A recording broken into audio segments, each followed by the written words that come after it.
Magandang araw mga boss. Ang problema ni customer, mahina daw itong preno ng kanyang sasakyan. Kaya i-check up ko yan.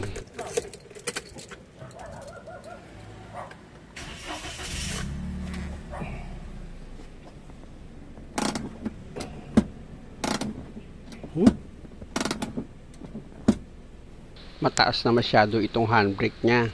Switch off ko na itong makina. Ay, i-check up ko pa pala itong brake pedal niya. Kung wala bang problema ito sa brake master or sa hydrovac niya. Tunog. Ano yun? Tunog. Nangit-ngit. Hindi naman nag-uulan ah. Hindi naman nag-uulan. Napasayang kahapon. Sa Laguna. Laguna ako galing kahapon. Pag ganyan kasi mga boss na nakarinig ako ng ingay, lalo tinapakan ko yung preno, pumapasok sa isip ko lalo't langit-ngit, pwedeng nabasa yung sasakyan ni customer or napadaan siya sa baha. Kaya nagtanong ako bakit ganon may maingay.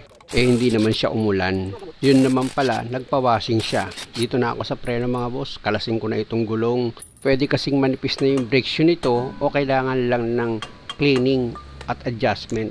Mas maganda cleaning na lang para hindi na mapagasto si customer. Medyo kumapit yung brake drum pero natanggal ko na mga boss. Kung makikita nyo, grabe lang pala dumi nitong preno ni customer dahil nga sa araw-araw din ang gamit nito. Siyempre naman dahil nabuksan ko na yan, chinicheck up ko na yan pati itong bearing niya. Okay na okay naman, walang problema. Kaya linisan ko na itong brake shoe ni customer pati itong backplate niya. Sa paglinis naman ng preno mga boss, gagamit ka lang naman dyan ng paintbrush, tapos gagamit ka ng papel diliha, kikiskisin mo itong brake shoe, at pag okay na, gagamit ka ng brake cleaner, sprayan mo yan, para kung may malagkit man na kumapit dito sa brake shoe mo, mawas out. Tapos dito ka naman ngayon sa brake drum. Kung makikita nyo yung brake drum, marumi rin masyado, diba? Siyempre, gamitan ko ng paintbrush yan para mawas out yung dumi, tsaka yung kumapit na kalawang, tsaka ako ngayon siya lilihahin. Sa pagliha naman mga boss, matanggal nyo lang yung ibang kumapit na kalawang, tapos gamitan mo ulit siya ng brush para matanggal yung kalawang na natanggal mo dahil sa liha, tsaka mo yung gamitan ng brake cleaner, spray mo rin yan. At pag na-spray mo na siya mga boss para mawala yung marka ng brake cleaner, gamit ka ng malinis na basahan, punasan mo itong brake drum. Di ba ganun lang naman kadali, hindi naman kayo mahihirapan. At pag okay na, balik ka ulit dito sa brake shoe mo. Gagamit ka dyan ng flat screw para sa brake adjuster. Ayan yung brake adjuster mga boss, kung makikita nyo, ibinubuka ko yan. Kahit na mga 3 ipin, 4 na ipin, dun lang muna kayo magsimula. Sa pag-adjust, tsaka mo isubok itong brake drum. Kailangan mga boss, itong brake drum, pag inilagay mo yan, napipihit mo yan. Hindi pwedeng masikip, pwede kasing manikit pag ganun ang ginawa mo. Tapos ibalik mo na itong gulong dahil okay na yung adjustment. Tandaan nyo mga boss, ito yung paulit-ulit ko sinasabi sa inyo. Pag nag-adjust kayo ng preno, hindi pwede na dito sa kabilang side maluwag, dun sa kabilang side mahigpit. Dapat pantay yung pag-adjust na gagawin nyo. Paano nyo magagawa yun? Yung pakiramdam ng kamay nyo dapat malakas. Na after nyo ma-adjust yung preno, pag inikot nyo yung brake drum, alam nyo kaagad kung gaano siya kabilis umikot. Pero pag freewheeling masyado tapos sa kabila medyo masikip siya pag umikot o hindi pantay yun automatic, mararamdaman nyo yun mga boss. Konting konting pagsasanay lang yun. At kung makikita nyo dito sa kabilang side naman, yung brake shoe nya halos pakapal pa rin, halos kapares din sa kabila. Kaya wala din itong problema, kundi ang gagawin ko lang dito, lilinisan ko itong backplate pati itong brake shoe, tapos gagamitan ko ulit yan ng liha, brush, tapos yung pinakahuli, ito na itong brake cleaner, isprayan ko yan. Ganon din dito sa brake drum mga boss, bago nyo lihahin yan, tanggalin nyo muna yung alikabok pati yung kalawang na kumapit dyan, tapos gamitan nyo na ngayon siya ng liha. Alam nyo mga boss, malaking bagay din kasi kung pinangahanap buhay mo itong sasakyan mo, kahit preno-preno lang marunong kang gumawa, malaking bagay na yun para makatipid ka sa maintenance ng sasakyan mo. Dahil alam ko naman, hindi lahat ng may sasakyan mapera. Yung karamihan, panghanap buhay lang talaga ang purpose. Adjust ko na nga itong preno mga boss, gaya nga ng sinabi ko sa inyo, pag nag-adjust kayo ng preno, siguraduhin nyo na balanse yung pagkaka-adjust nyo. Alam ko naman na hindi nyo yan mape-perfect, pero hanggat maaari, yung malapit sa katotohanan na pag-adjust yung gagawin nyo. At para magawa mo yan ng maayos, humingi ka ng tulong sa Diyos, huwag mong sarilinin. Kasi siya yung may sabi, hindi ka makakagawa, maliban na lamang samahan kita. O, sana yun yung unawain mo lagi.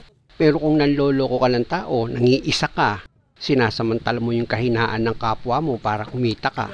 Huwag mo nang gawin yung sasakyan mo, baka mamaya dyan ka pa mabawian. Balik na ako sa trabaho mga boss. Dahil sa mahigpit na itong mga nut dito sa gulong, i-check ko na itong handbrake ni customer para malaman natin kung okay na ba yung pagkaka-adjust ko ng preno niya. Ayan yung handbrake mga boss, ano? Hilahin ko na yan at kung makikita nyo, okay na siya, maiksi na. Ikaw mag-testing sa kabila ka. Testing natin sa customer mga boss. Mararamdaman mo naman yan, babago. Ano, okay na? Ano, okay na yan? Dahil okay na ito mga boss, may isa pang problema si customer dito sa air filter housing niya. May mga time daw kasi may naririnig siyang vibration dito sa makina. Abay, ingay dyan, turo mo. Oo. Hindi maingit. Kumaalog minsan. Pero ayan. Tsaka to. May kalug itong air filter housing niya. Ayan. Tapos itong air filter cleaner housing inlet niya, ganun din, kalug din. Pag ganyan mga boss, madali lang naman yan. Tanggalin ko muna itong housing filter inlet niya para ma-check ko itong air filter housing niya. Meron kasi itong 2 volt na number 10 mga boss. Pwedeng higpitan nyo lang yan. Ako kasi ang ginagawa ko dyan, tinatanggal ko muna itong 2 volt na number 10 dito sa air filter housing. Ang problema kasi dito mga boss, itong goma, katagalan, pag naiinitan, numinipis. Kaya ang nangyayari, lumuluwag siya. Kaya ang diskarte ko dyan mga boss, hindi washer ang nilalagay ko. Yung Bellemoid gasket, gumugupit ako nun, bumibilog ako, ginagawa ko siya ng parang washer. Dati kasi gumugupit pa ako ng interior pero ngayon hindi na. Ang ginagawa ko, nilalagyan ko na lang siya ng Bellemoid gasket. Parang karton yun mga boss, pero matigas na klase siya.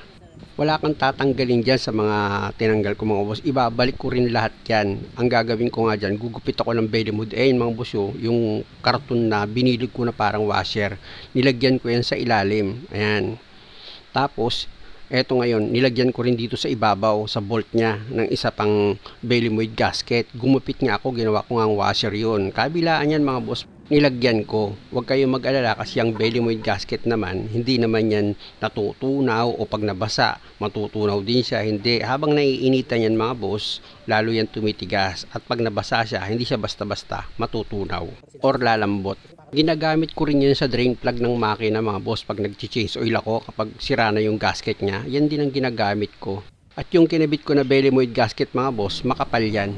At dito naman sa air filter inlet niya, dahil maluwag na yung pinapasukan nun para mag-lock at hindi siya nabubunot, nilagyan ko yan ng electrical tape mga boss. Hindi ko naman masasabing pansamantala yan mga boss kasi yung mga ginawa ko taon naman na, okay pa naman pag bumabalik sa akin, chine-check ko, wala namang problema.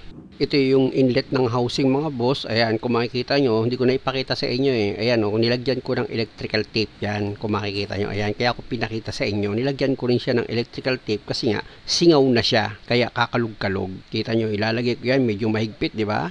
O, itutulak nyo yan mga boss. O, kita nyo, tinitesting ko nga, pinapakita ko kay customer na matibay na yung pagkakakapit nitong air filter housing. Kaya nung nilalagay ko itong inlet ng filter housing ni customer, matibay siya. Medyo kumapal ng kaunti yung paglagay ko ng electrical tape, pero okay lang yun. Ipasok nyo lang maigi sa inlet hose itong air filter housing mo. Ayan, ipasok ko na. Pwede ko na ngayon i-start itong makina. Kita nyo, nawala na yung vibration ng air filter housing ni customer. Hindi na siya maingay. Yan kasi minsan yung narinig yung mga boss pag nag-start kayo yung brrrr, gumaganon. Yan yun, sa air filter housing lang yun. Sabi ni customer, sadya daw mabibrate ang makina ng Wigo. Hindi. Abangan nyo mga boss, maglabas ako ng videos at maraming salamat sa panonood. Sana huwag nyo kalimutang mag-subscribe sa channel ko. Salamat!